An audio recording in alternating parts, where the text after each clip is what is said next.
your perspective as a more junior person, as a newer person, as someone who's not steeped in the environment for so long is super valuable. Once you do something and like rip the Band-Aid off, you're gonna realize it wasn't that bad. The more you quote unquote fail, the stronger you're actually gonna be and the farther you're gonna go in your career. So the sooner you get used to that and like realize that falling on your face metaphorically isn't the end of you, you're doing future you a favor. Welcome to The Art of Speaking Up, a podcast that helps professional women access the limitless potential that lies within them. I'm your host, Jessica Guzik, and my mission is to help you find that spark inside you that has the power to transform your career in ways you may not have thought possible. I'm so excited that you're here. And now, on to the show.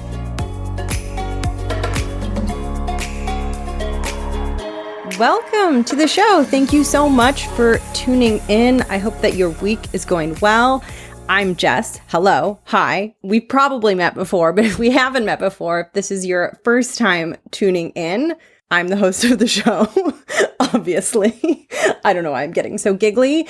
I'm a women's career and leadership coach, and I also work in the 9-to-5 space.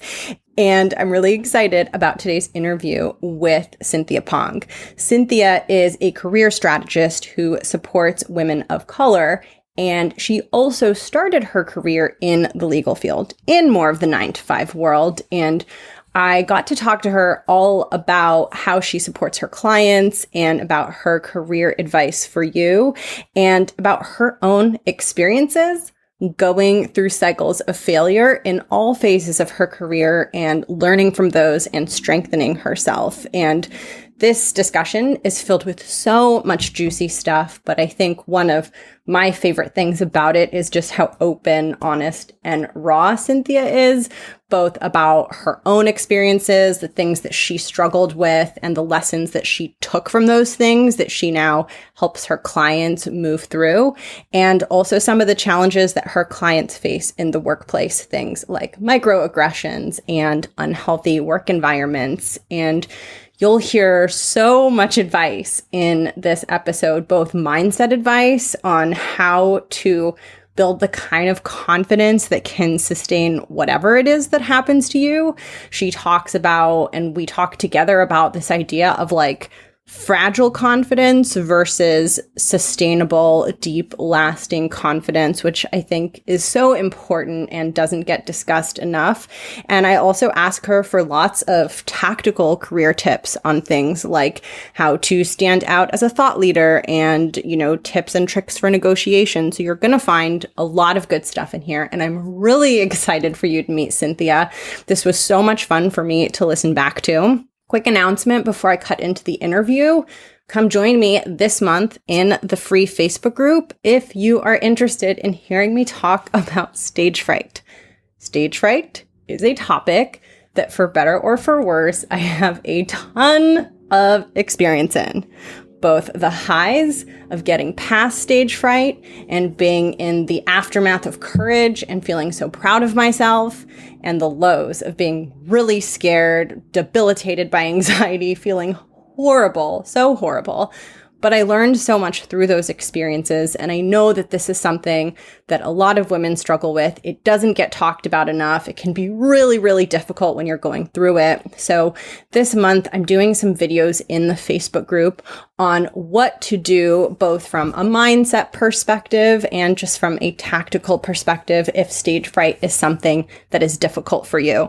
So if you're interested in those videos, come join me in the Facebook group. I will link it below. It's also just a wonderful place to connect with the women who listen to this show. And I'm really trying to hop in there more and build a sense of community, because I think so much of what helps us build confidence and what is going to help you really shine in your career is a sense of connectedness and a sense of not being alone. I was talking about this with someone the other day because it was really on my mind, but I think a lot of times we think that in order to get past our problems and build confidence and become stronger, I think a lot of us have this idea in our head that we do that alone. We listen to podcasts alone, we read books alone, we think about it and reflect alone. And something that has been really at the forefront of my life lately, and something that I think is so critically important, is the idea of growing and healing and strengthening with other people, in the presence of other people. And this can be challenging because when we're alone, we're safe.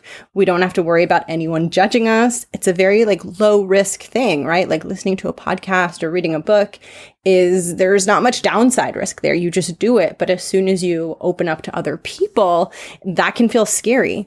But actually, because it feels scary, I think is one of the reasons it's so effective when you do connect with other people and you do open up to other people and see that other people are experiencing just what you're experiencing and that they want to support you and help you, and you feel a sense of love and community. There is nothing better than that. Nothing. No career tip, no podcast episode. That is just so important. And that's really something that I want to be able to bring to you all, starting in the Facebook group. And hopefully, as time goes on, I'll find more ways to create that powerful sense of community. But please come join me in the Facebook group, either if you want to connect and find community, or if you want to watch some videos on managing stage fright and hear what has worked best for me. All right. With that, I'm going to cut into the interview with Cynthia. It's so good. I'm so excited for you to listen and enjoy. My name is Cynthia Pong. I am a feminist career strategist, and I work with women of color. Usually means I support them in a couple of different areas. The first one is kind of working on leadership, negotiation, management, things like that. And the second category is career change. And the third and final category is starting a small business or a side hustle, stuff like that. How long have I been doing this? About, let's see, time is tricky for me, especially this year, 2020 being the pandemic. We can get into more of this too if you're interested, but I first started the experiment of doing career coaching in the winter of 2017, I want to say. So it's been 4 years, something like that. Feels like longer. Yeah, time right now is just not, I can't even process how time is passing right now recently. Yeah. But I want to go back to a little bit to your 9-to-5 career. Can you tell us what you did before you got into coaching other women? Yeah, I was actually a public defender.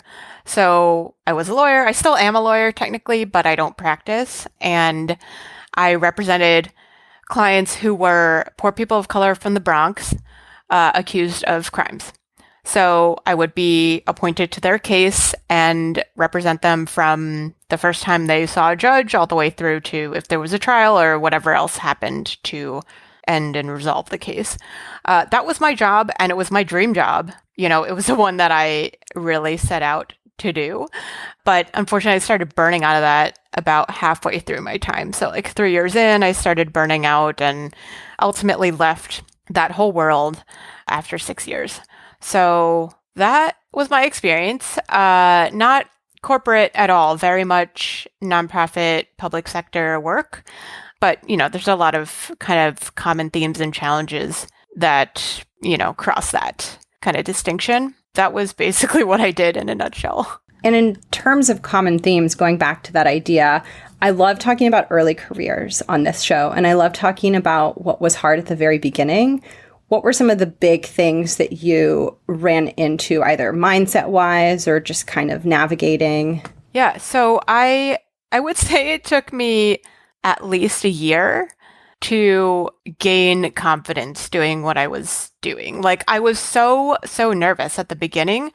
Literally every tiny decision, Jess, I would run to my supervisor or someone who was a senior attorney and be like, this is what's happening. What should I do?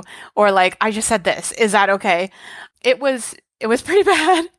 And I write about this in my book, and I tell people about this too, to really share how deeply my kind of anxiety and lack of self-assuredness impacted and just pervaded my work. So I was just really, really super stressed a lot of the time, and I took my work very seriously, which really just compounded kind of the underlying anxiety and stuff, because I was like, I am responsible for this person's criminal case, and like it's like the most important thing in their life, even though it wasn't necessarily always the case. But I viewed it that way, and I was like, I can't mess it up, like I have to do everything perfect, even though that doesn't exist. So that was much of the difficulty I faced in the beginning, before I really just felt like I got my sea legs. You know what I mean? Yeah, I'm so glad you shared that, first of all, because I really relate to that experience and that feeling of being so afraid to mess things up, feeling really anxious. It creates a really difficult spiral that's really hard to get out of. Yes. Yeah. It definitely is a vicious cycle. And, sometimes it really just takes time, though. You kind of have to go through it for yourself. It's kind of like growing up. You can't skip over that and be a fully formed adult at age 1. Yeah, I agree. And I do think it's so easy to say when you're on the other side of a struggle, like, oh, I learned so much. But these really are rites of passage. And as horrifying as like some of my experiences were, and I'm guessing you might have also had times where you were like, this is not worth whatever learning I'm getting. I'd rather just like not be experiencing this. I do think it helps also build empathy with other people. And I do think it's important for leaders to go through really, really painful things personally, because then how can you lead from a deeper place if you haven't? It's so true. It really does help build empathy. And it's honestly like, at the moment when we sort of forget what it's like to be in that really unsure, insecure, scary place, then we're not as effective speaking to somebody in that situation. So whether it's mentorship, teaching, coaching, like anything like that, you do lose something when you become so distanced. Yeah, I agree. I'm really curious, based on your experiences, because you support women right now, has that made you look at your struggles like differently or with a little more distance? I never thought that I was going to end up working with only women, and specifically women of color. That actually wasn't anything that I planned out ahead of time. It really happened organically. But I think it happened organically because I have the lived experience of being a woman of color.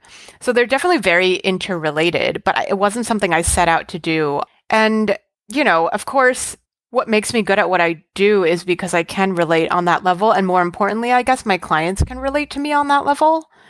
They know that I get it, and they know what sort of contortions we have to go through in order to get what we want within a system of white patriarchy and all the different intersections of identity and oppression along those lines, and within capitalism. So, this is really a long ramble to say. I think the answer to your question is yes, but I'm happy to clarify anything that I passed by in that ramble. Yeah, well, there's so much in there. I think one thing that's probably really helpful for someone who just isn't feeling confident or is in some sort of professional struggle is hearing stories like yours and hearing just stories of women who had kind of a rough time. Mm-hmm. I just remember trying to find anyone who looked successful and had a modicum of struggle and just feeling very alone. And I think it's the isolation and the aloneness that can make it so much worse than it has to be. Oh, yeah. I mean, I hear like on a weekly basis from people who either find me on Instagram or LinkedIn or other places, and they're like, what you said on such and such podcast or in your whatever post or in your book, like really resonated with me because I so felt like I was the only one, like I was alone in this struggle. And that is what happens so often in these environments, because they maybe are the only person. Like they might be the only person of color in a room or in a, virtual room nowadays. And that may be their reality. So it makes sense that they would feel alone. But the truth is, we're not. We have experiences that, I can almost guarantee you, like someone else, another woman of color has experienced before. And remembering that and trying to, I guess, seek out those people to form a support for you, part of your community, part of your personal advisory board, like whatever you want to call it, your network is so crucial, because otherwise, you're really much more susceptible to the kind of gaslighting that happens in a lot of these environments, which is where, you are made to feel like whenever you think there's a problem that, no, you're the problem or you made up the problem, that there's no problem. You're just exaggerating or it's all in your head, that type of stuff, which is really like insidious in a lot of environments. And I mean, I've talked to so many clients who have faced difficulty, like, one client who's been micromanaged by a very perfectionistic boss who's also a real subscriber to like toxic positivity. And she's really had her confidence undermined over the years because this boss just like it doesn't give my client any room to grow. And even though I can see that she's incredibly competent and all these other external factors show her that she's extremely competent, unfortunately, like that voice of her boss has really become entrenched in my client's head. So it's like a lot of work to try to undo that. So that's like one example. I mean, for me as well, like, I don't know. I think even though I didn't think so much about how being a woman and being a woman of color in my job made me like less good at my job when I was a public defender, there would be these sort of little like barbs every once in a while, like walking into court and someone like one of the court staff, like assuming I was the interpreter instead of the actual lawyer. Or like for my colleagues who are Black, especially the young Black men or young Black women, assuming that they're the client, with the charges against them as opposed to the lawyer. Like that type of stuff is very harmful and it adds up and it, we try to like brush it off or pretend like it's not a big deal. But the truth is it's terrible. It's super racist and biased, and it's happening to other people too. Like looping back to the point you made, we're not alone. It's happening to a lot of us. And, if we allow ourselves to become isolated and siloed, it just feeds into the bigger problems. And this has really got me thinking about and curious, especially with what you've seen with clients, if there are ways that their coworkers have shown up in support and in solidarity with them to try to go in the other direction and be supportive in some of these situations where it feels like they're being gaslighted or it just feels like, something really biased or disrespectful is being said to them. Yeah. I'm sorry to say that I can't think of too many examples where someone else has really like stood up for them in this way, which isn't to say it hasn't happened. The one client I was sharing about earlier does have another colleague who's kind of like at the same level who knows what's up, kind of sees things the same way, has experienced some of the same things. So there is that, but that person is pretty much a lateral to them. So not really in a position to advocate too much. And it's a small organization. My client's like immediate boss is a much better boss, but like, again, is not necessarily gonna stand up to the big boss, who's the one who is perpetuating these kind of things. And there's a little bit of this, which happens a lot in organizations. I don't know if you've noticed, Jess, but like a little bit of like a personality cult around the leader of a small organization or even a bigger one, where there's like a emperor's new clothes thing that happens. It's like everyone is drinking the Kool-Aid, like, oh, so-and-so founder, executive director is so great and they can never do any wrong. And like, I'm so glad I work here. It's such a privilege. Like, it's always that kind of narrative and nobody wants to criticize the founder, even though the founder is like perpetuating some really toxic stuff. That, unfortunately, I feel like is what is more likely to happen and why so many people end up leaving organizations because they're driven out. Oh my gosh, I'm reading a book on brainwashing and it's so crazy because I think we think as humans like, oh, I'm autonomous, like I make my own choices, but we actually are really susceptible to groupthink and these dynamics. And I think when you are in an unhealthy environment, that is one of the most difficult places to build confidence. Like you want to build yourself up in a healthy, supportive environment. So it's a double challenge if you are growing, if you're earlier in your career, or if you're just trying to build your confidence and you're also somewhere that is not supportive and has those types of dynamics. Yeah, I'm so glad you brought up groupthink because it's so real. It's so real. I mean, you just have to sort of like observe what happens on social media like for a second to see and what's happening in our our immediate world in this country and stuff. Like, it's wild. And I do think, we assume that we have much more free will than we do have. And for that, just point to like advertising, how suggestive and susceptible are we to certain imagery or, just looking at something and then like being made to feel that we want or need that. I don't know, it's a lot. Yeah, I agree. I think I so feel for this client of yours in certain ways of like she's trying to undo this voice because it requires so much strength to find your own courage, to take up more space, to really do a lot of the things that happen, especially if you're trying to advance or progress. Mm-hmm. Like there's a lot of inner fortitude that needs to be built. And then you have a voice telling you that it's never enough, it's not good enough. It is like, that is really, really challenging. Yeah. And I mean, the scarier part is that I think it has also pervaded other aspects of her life. Like in a lot of ways, we're different in different environments, right? Like we might be more introverted in some context and then less so like with our close friends or like whatever. So, I don't want listeners to like paint themselves with broad brushes necessarily either. Like, oh, I'm this way and like I'm therefore always going to be this. And in every context, I'll be this. That's obviously not true. But I do think like it was very powerful for this one client, the voice of that bad boss. And I will tell you too, like I have another client who, I'm not working with her anymore, but like we worked together for about a year and she's much more senior in her career. So I don't know, like in her 50s or 60s, something like that.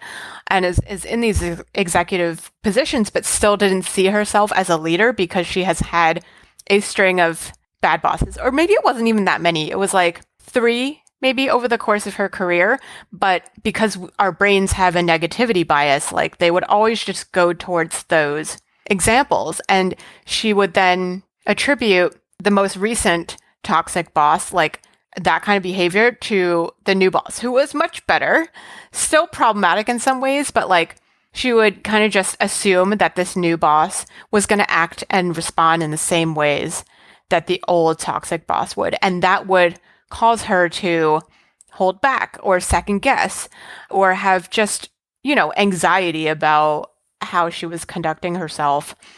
And the last thing I'll say about this client is that it made her even be unable to see herself as a leader, even though the whole time I was telling her, you are a leader, role model to other people, you're doing all these things. And I point her to examples, but I could tell she wasn't really believing me. But then at the end of our time together, she was like, you know what? I realized, Cynthia, that I had to go through having these bad bosses because that allowed me to see that I am actually a better leader than all these other people. So that was cool. Yeah, there's no faster way to figure out your management style, I think, than to experience ones that you don't like. Yeah, that is so true. But you know what? That sort of is what gives me hope in a way. It's like kind of perverse, but it allows us to be better. Mm-hmm. I do hope that as talent leaves a toxic work environment, that some of these places start to catch on. Like, hey, we're losing talent. We're not retaining the good talent. They're all leaving and going to this other place where they're being treated a lot better.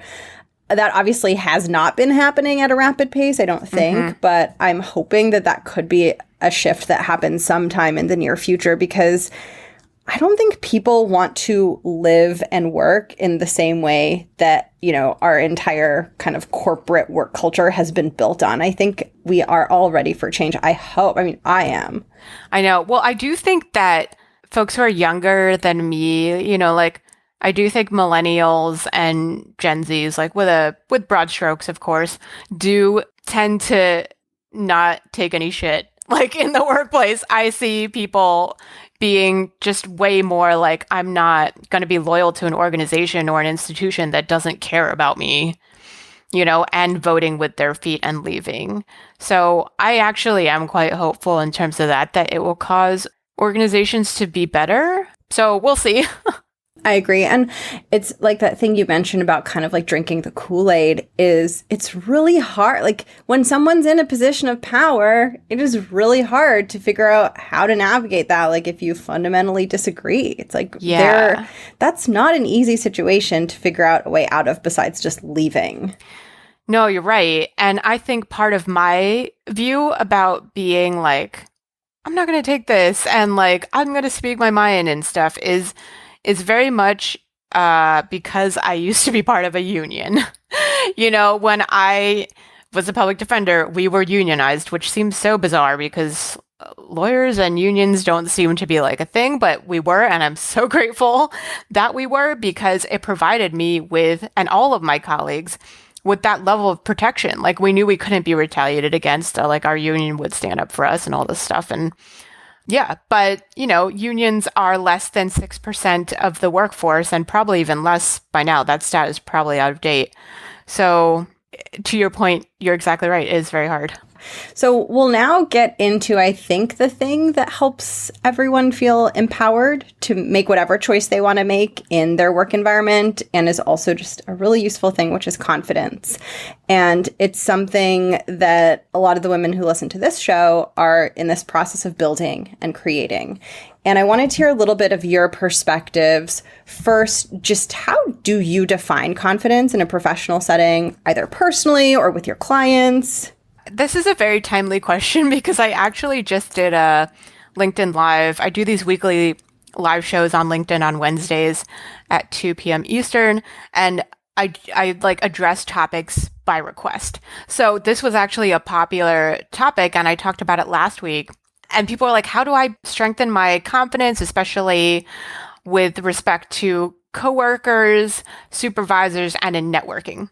So I had to think about it as I prepared for this live, and the definition I kind of came up with for myself is like just this feeling of self-assuredness in yourself, which comes from being able to objectively see, or as objectively as possible, recognize your strengths, your areas for growths, your wacky idiosyncrasies, and be able to like embrace all of those things and not feel shame about any particular aspect, because the root of it is we all have strengths, we all have areas for growth, and we're all on our own journey. Like we're works in progress. So being able to recognize that both for yourself and everybody around you is a real key to being able to have that self-assured approach to your work, with respect to whoever you're interacting with, So that's my definition. I don't know if you have a different one.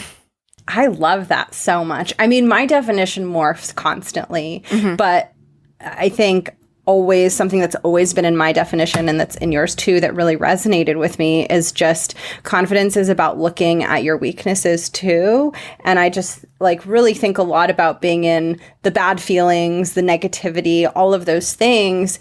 I think the real confidence comes from having a tolerance to be in that and stay in it until you're ready to be out of it. And I think that doesn't get talked about as much because we all have to be so polished, and so ready to go in our work settings that I think people don't have enough space to just be allowed to be struggling or having a horrible day or whatever it is. I think it's true, but we do. It's because we're like socialized to be really uncomfortable with that and to feel feelings of shame or anxiety and fear of failure and like all that stuff is hammered into us from such a young age, especially women, So I think it does make it really hard to overcome. But I feel like what you're talking about is a form of exposure therapy. The more time you spend in something that, I don't know, strikes fear into your heart or makes you uncomfortable in some sort of way, like the less uncomfortable you're going to feel the more you do it. Well, it's so interesting because when I was like in my 20s, I was very interested in professional women's empowerment. And I feel like I was almost like a seeker, like I was looking for the secret or the answer.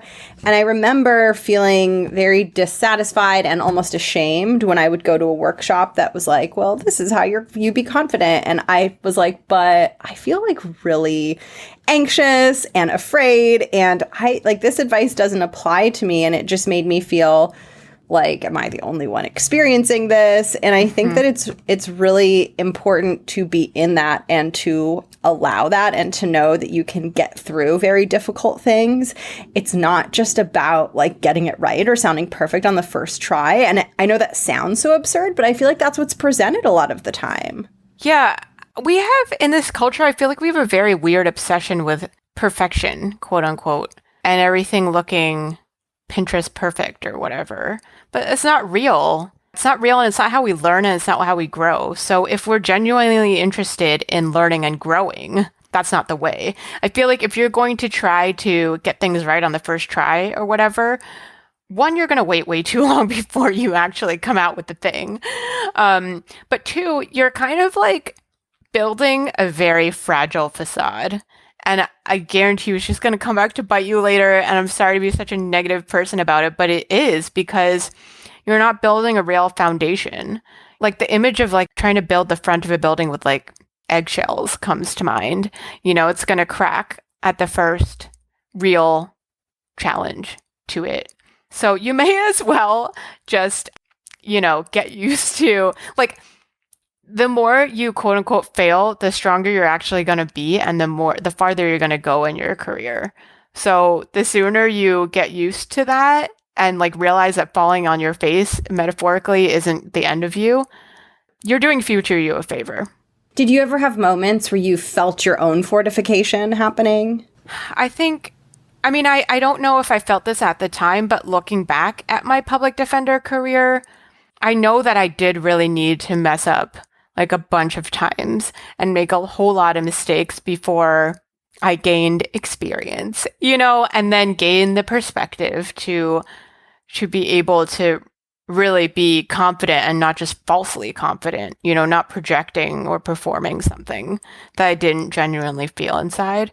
So, and like, those things had to happen. Like, I had to make those mistakes. I had to mistakenly like reject a plea that I really should have accepted on behalf of a client. Like, I had to, you know, mess up in a trial a few times, like all the different mistakes. Like, I had to say the thing that I shouldn't have said and then learn that, like, oh, you know, should have not said that. And next time, like in the same situation, no, not to say that.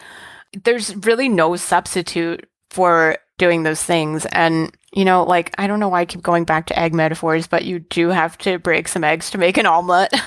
It's true. And I think just the first few times those things happen, I think they can feel really disastrous, like big and disastrous. And then you have enough of them. And then I think that builds the adaptability where your range of how you can get things done gets like wider because you're not so afraid. Exactly.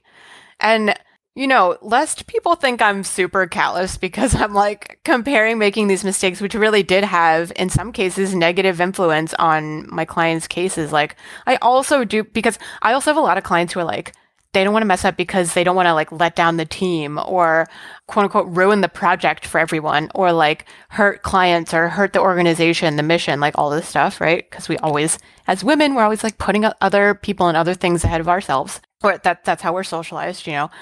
Like, I want to point out that I also think that though certain mistakes that I made may have had negative consequences, like in that moment for clients, like it also either opened up opportunities for them or like wasn't actually that big of a deal to them, or, you know, it was something that I then came to view as like it had to happen that way, you know, and then because it happened a certain way, like it actually then came back in like a very positive way for them later on or something. And there's this like very kind of corny allegory story that I could tell about this, but you know, tell me if you want me to say it or not. Yes, I love corny allegories, please. All right, so I call this the maybe story, although I'm sure it has many names. And I first heard it from a friend of mine, Annie Levin, when I was doing restorative justice work between when I was a public defender and when I started my business, or when I started the career coaching. So the story goes like this. There once was a farmer, and the farmer had a son, and they like tilled their farm or like whatever. And they had a horse to help on the farm. And one day the horse ran away. So everybody in the village was like, oh my God, this is horrible. Your only horse ran away. Now you have no horse. What are you going to do for your farm? This is like the worst. And the farmer's like, maybe. So a few days pass, and then the horse actually comes back and brings back 2 other wild horses with him or her. And so now the farmer has like 3 horses on the farm. And everyone in the village is like, this is fantastic. You went from 0 horses to 3 horses. Like, this is amazing. And the farmer's like, maybe. Then a week passes and the farmer's son's like riding one of these wild horses and gets thrown from the horse's back and breaks his leg. So he cannot work on the farm anymore. So all the villagers are like, oh no, your only son broke his leg and can't help you with the farm anymore. This is a disaster. And the farmer says, maybe. Then finally, war breaks out in the region, and all of the young men and sons in the area are like drafted off to fight, except the farmer's son because his leg is broken. So everybody, of course, is like, now you can predict, everyone in the village is like, this is great. Your son doesn't have to go off to war and like risk dying in this stupid war. This is great. And the farmer says, maybe. So I always think of that story because it's like a lot of times where we do make that immediate snap judgment, jump to conclusions like, oh my God, I didn't get this job. This is like the worst. I'm never going to get a job ever again. Like, obviously that's not true, but like it actually may not have been the worst. Like that might have been a terrible workplace and you dodged a bullet, you know, or the opposite. So it's just a good story to remember sometimes when you're assuming things that and putting a judgment on it that we don't actually know to be true. It really makes me think about control too, and how it's like the amount that we think that we're in control of our outcomes is sometimes much less. You know, like we think that we can control things, but there are all these variables that it's just sort of, no matter what, it's never going to be perfect. So you might as well relax a little bit and just give yourself space to be an imperfect, messy human and just figure out your career as best as you can. I'm hearing that free will stuff that you've been into lately coming out again in that response. But it's true. Control is an illusion. And I don't know where I got that from. I think from a Mr. Robot episode or something. But it's true. We don't actually control all that much. Really we only control ourselves, and sometimes we don't even control ourselves. So it's important to remember that and not set yourself up to impossible standards. Yeah, I agree. And rather than like seeking control, it's almost like seeking a sense of fun and autonomy. Yeah. You know? Yeah. And also, like, another thing that what you were saying just now remind me of is the importance of enjoying the journey, because that's all you really have. We're constantly in our minds, either in the future or the past, you know, either projecting or goal setting or planning all these things that are in the future and don't exist yet, or feeling regret or shame or whatever, wishing the past wasn't the way it was, or like missing the past. So it's something else for listeners to think about too, is like, what ratio of time are you spending actually enjoying the only thing we really do have, which is the now? Yes. Oh my gosh. My brain loves the future so much. Yeah, same. Yeah. Maybe it's everyone's brain. Yeah. And I want to get some quick career advice tidbits from you before we start moving towards the closing questions. I guess let's do best advice for these so that I can knock a few of them out. What is your best advice for someone to step up as more of a thought leader in their role? Figure out what your point of view is. Like, what do you have to say? You know, and it doesn't have to be anything profound. And then step 2 is just say it. Whether it's by writing, through video, through audio, whatever it is, share it. And how would you debunk or just respond to the, well, like, I'm the most junior person in the room, or, you know, my perspective doesn't matter for whatever reason someone is coming up with?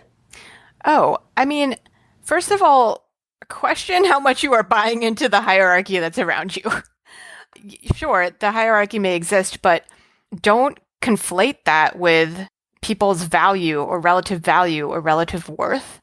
You know, it's kind of like, optimally, like we're during election season right now, so I'm like, the brain is there or whatever, but it's supposed to be like one person, one vote, you know? So you also should be able to say what you have to say, and your perspective is valuable. Your perspective as a more junior person, as a newer person, as someone who's not steeped in the environment for so long is super valuable. I mean, so much innovation comes from people who haven't been around long enough to feel like, oh, this is how we do it because this is how we've always done it, So yeah, your voice is very valuable. Please share it. I love that. And can you share quick thoughts on trusting oneself, like having enough self-trust to then actually do what you're saying, which is share the perspective? I think, and this is something I talked about in that LinkedIn Live about confidence, which people can find on my feed, like the replay is still on my feed. Having a mindset of self-compassion as opposed to self-criticism is crucial. So if you make that shift so that you're not constantly being like beating up on yourself in your head, like, I should have done that better, like, oh, that wasn't perfect, like so-and-so would have done this better, or I wish I had just, all those thoughts, if you really just stop them before you even finish the thought and then have some compassion for yourself, like, oh, I did the best I could, or like have a curiosity point of view, like, oh, this is interesting that I answered the question this way, or that I handled the situation this way. And then be like, what can I learn from this? What would I repeat the same next time? What might I change? That is all way more neutral and kind to yourself than all those, knee-jerk negative thoughts that I was saying in the beginning. I love that so, so much. And speaking of being kind to yourself, can you share maybe one or two tips when it comes to job searching and career change? I know that's an area that you focus on. Yeah. So I would say a combination of two things. One is very related to what I was just saying, which is develop and strengthen your positive self-talk, because we have so much negative self-talk. So we need to really overcompensate in this regard. And if you could see the wall that's in front of me behind my computer, you would see that there's a million little positive notes to myself, because as I was growing my business, and I'm just going to say it, like failing repeatedly, I was the only person who was going to tell myself to keep going. There's nobody there anymore when you're an entrepreneur to like pat you on the head and be like, good try, Cynthia, or like, that was great, or try this differently next time. No, it's just you. So I knew that I had to reinforce my positive self-talk, and I encourage everyone else to do that too as step one. Step two is to take action, because action is the antidote to fear. Once you do something and like rip the Band-Aid off, you're going to realize it wasn't that bad and you can do it again, and you are resilient and you are resourceful. So those are the two things that I would encourage people to do, whether they're job searching and facing a lot of rejection, which you can reframe as redirection, by the way, or changing careers and feeling lost or, down on themselves. Was there a particular sticky note, a particular message or phrase that like really resonated with you to pick you up during those times? Yes. It's trust the timing of your life. Oh, so good. Yeah. So hard to do. Yes, it is. Yeah. That one, like, I feel like the brain kicks up all kinds of resistance to that one. At least mine does. It's like, no.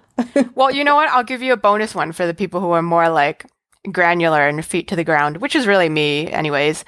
It's pretty personal to my own career journey. So it says, no one is going to jail. Chill. Whatever it is, it's not the end of the world. I love that so much. Oh my gosh. Yeah. I can feel like the energy of that, like both sides, like what it's trying to get you out of and what it's trying to get you into. And one more piece of advice before we move into the next section. What can you share with anyone around negotiation, salary, any quick tips that might help someone feel more prepared? Yeah. So first I'll offer a mindset shift, which is pretty powerful. And it comes from a book called Never Split the Difference, which I recommend. So first is to reframe negotiation itself as a problem-solving conversation. The problem is they're not paying you enough. The solution that the goal in common between you and your boss or whoever it is to keep you working there, right? It's in their interest to keep you working there. You want to keep working there, presumably. The only problem is the pay or the compensation. So how do you solve that? And approaching it that way can really, really just propel your negotiation forward. In terms of like tactical stuff, there's some tips that I learned from this really great podcast called Battle Tactics for Your Sexist Workplace. Do you know that one? No, I've never heard of that. Yeah, it's great. Comes out of Seattle, their National Public Radio local station out there, KUOW. But I highly recommend it. And during one of their podcast episodes, they had an expert come on and share like some quick things that you can say to try to make sure you're getting the best deal. So, well, the first thing is, and this one might have come from a different podcast. It might have come from Nerdette, actually. So this first one is to ask when they're like, oh, the starting salary is this, or, we can't give you a raise this year or whatever. You ask a question in a neutral tone and it's, oh, how flexible is that? Then you get a chance of whether you get a sense of whether there is any chance of negotiating, if there's any flex at all, right? And it's very like innocuous sounding. The second one, which definitely came from Battle Tactics for Your Sexist Workplace, is, give me the name of like a fake company, fake employer. Yellow Cups Incorporated. Yellow Cups Incorporated? Because I have a yellow cup. I know. Okay. So let's say you're sitting there, Jess, you're talking to your boss and you're trying to get a raise. And they're like, oh, we can give you like a 1% raise this year. So you say, oh, is that the best that Yellow Cups Incorporated can do? It takes any attacky feeling of it away, because it's like you're not even asking your boss. You're just asking your boss about the organization. So it removes them from being in like a attacked position entirely. And you find out if it's the best, you let them do the work for you.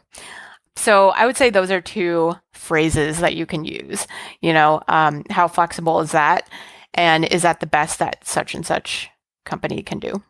Ooh, I have not heard that one, and that's good. That's really good. Awesome. Okay, so before we go into the closing questions, tell us a little bit what it's like to work with you.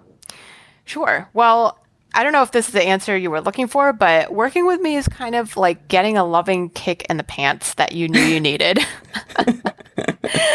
I'm total hype woman. I get very loyal, and I'm kind of like I've been described before as a pit bull in the courtroom, so I guess I became a pit bull like in the virtual space for my clients. And I'm very practical. I'm super goal oriented, so I very much am like future focused in that way. So yeah, that's kind of the larger way to describe what it is like to work with me. I don't know if you actually wanted like, this is what it actually looks like, but folks can find out about that on my website, which is embracechange.nyc. Awesome. And I'll link that below also. And now we get to do my very favorite part of the interview, which is the closing questions. I have 3 today. So the first one is just a quick tip for someone, something they can do this week that will help them feel more in control of their career development and their progression. Perfect. So set aside 20 minutes and do some reflection on where you are versus where you want to be. A good way, a nice framework in which to do this is, if you haven't already, think about what your life mission is, what your career mission is, and what your mission in your particular job right now, or the one that you want next, is.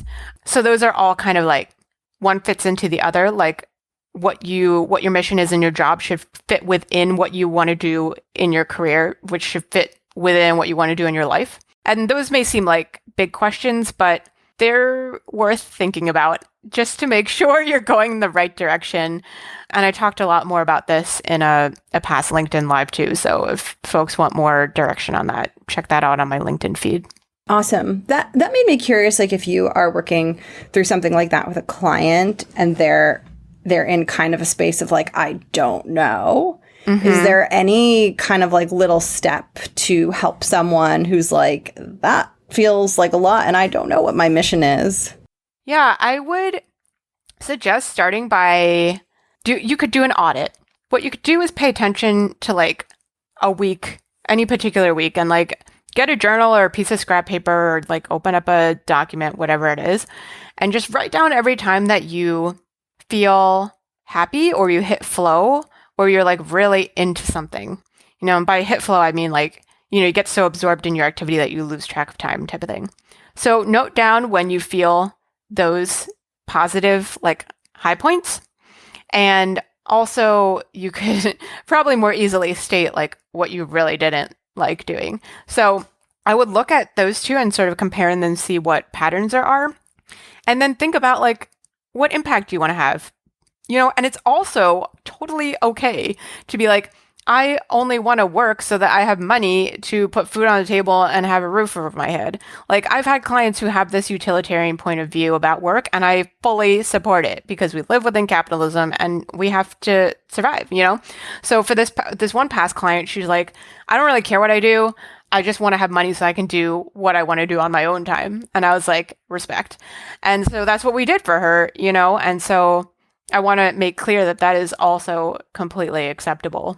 Yeah, I think we need to have that flexibility to do life how we want, So easy to box ourselves in. That's right. And unfortunately, a lot of times doing life how we want does involve dollars. So you do need that in order to support yourself. And listen, the mission statements can change over time, and like for an example, my life mission is to do more good than bad. Okay, it's nothing very profound. It's really just stems from me knowing that like my existence has a vastly negative impact on the environment and all sorts of other systems.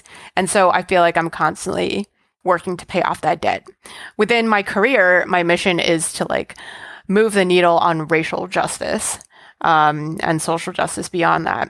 And then my mission for this job is to get women of color more money, power, and respect. And my mission within my last job as a public defender was to provide the best defense I could for my clients, who were largely poor people of color. So you can sort of see how it has that like nesting doll effect, how one fits into the other fits into the other. So it doesn't have to be anything fancy. And work with what you got, It's okay. It's really inspirational to hear all of your missions. Thank you for sharing those. Oh, thanks. Yeah, you're welcome. And for the second to last question, it's about the name of the show, The Art of Speaking Up. So I love to ask everyone what The Art of Speaking Up means to them.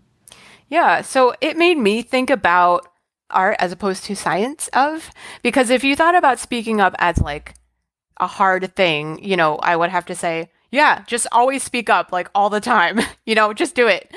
However, that doesn't work so well when you have to take into account dynamics and politics and different people's egos and being strategic.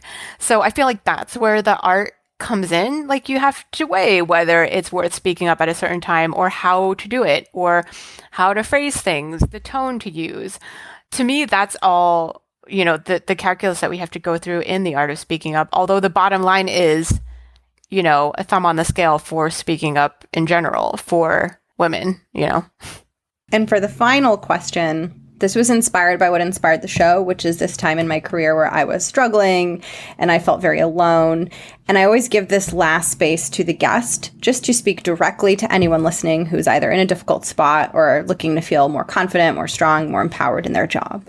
I love this. So it relates so much to what we covered earlier in the podcast, even though I didn't know that it would. But if you take nothing else away from this episode, remember that you cannot fast forward experience. You can't.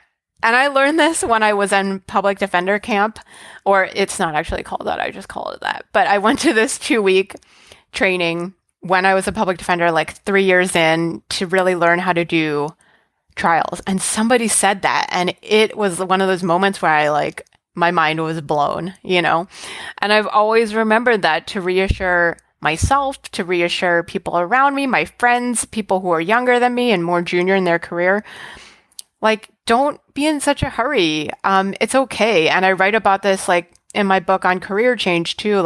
I use a quote that Zadie Smith said, which was I don't know why my younger self was in such a big rush or whatever, because she had her breakout novel at a very young age. And, it's just unnecessary, the amount of pressure that we put on ourselves when we're younger to achieve and excel and be the best and all this stuff.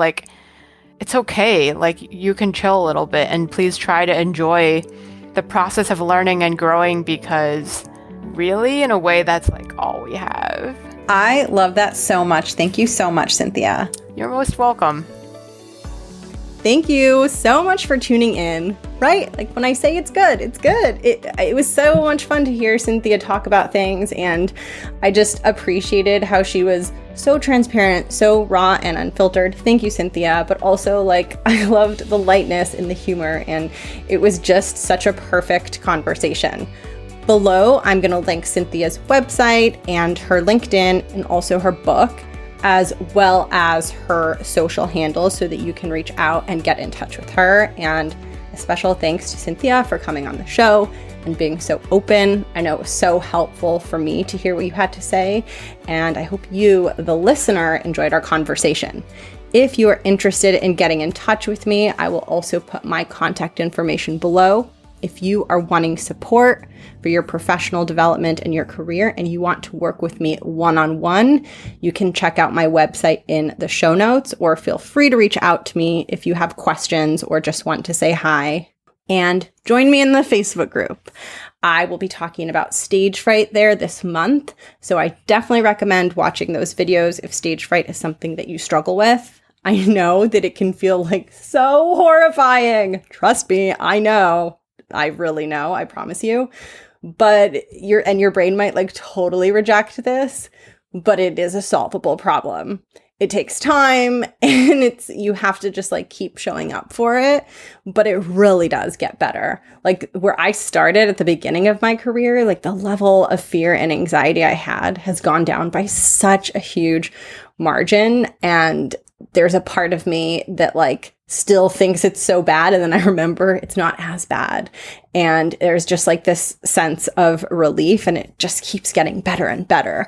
So keep at it. Don't give up on yourself. The hard things are the places where you are being called to show up for yourself, and you are being called to show yourself just how strong you can be. Like, think about that. Even though it's hard, that's incredible. Like, what is more incredible than that? And I really believe that to be true. And so show up for yourself. And if you want to watch these videos, join the Facebook group. And if you want someone to support you through this process of finding your voice, that is something that I do in my one-on-one work. All right, I'm going to sign off. I'm in a very happy mood. I'm actually about to record a solo episode, and I'm very excited for that. And I'm excited that you're listening. And I just feel happy right now. I'm looking out the window at all these trees, and it's making me feel good. So hopefully you can look out your literal or proverbial window and find something that makes you feel happy. And I'm going to catch you next week for another solo episode. I've been in this cadence with the show of pretty much alternating interview, solo episode, and it's been working really well for me. Like, I love it. It's just that creative flow that it is putting me in, because the creative process of like interviewing versus doing a solo episode is very different for me. And they both kind of like hit on different things, and it's been wonderful. I would love to know how you're liking it. Are you enjoying this 50-50 mix? Tell me. I love to hear your feedback. You have no idea how excited I get when you send me a message or email me, so please do. I'd love to know. But anyway, it's time for me to record a solo episode, so I'm going to sign off and say bye. This outro is getting so rambly, so I'm going to go. And you have an amazing, amazing day. Go do something brave, and I'll catch you in the next one. Mwah. Bye.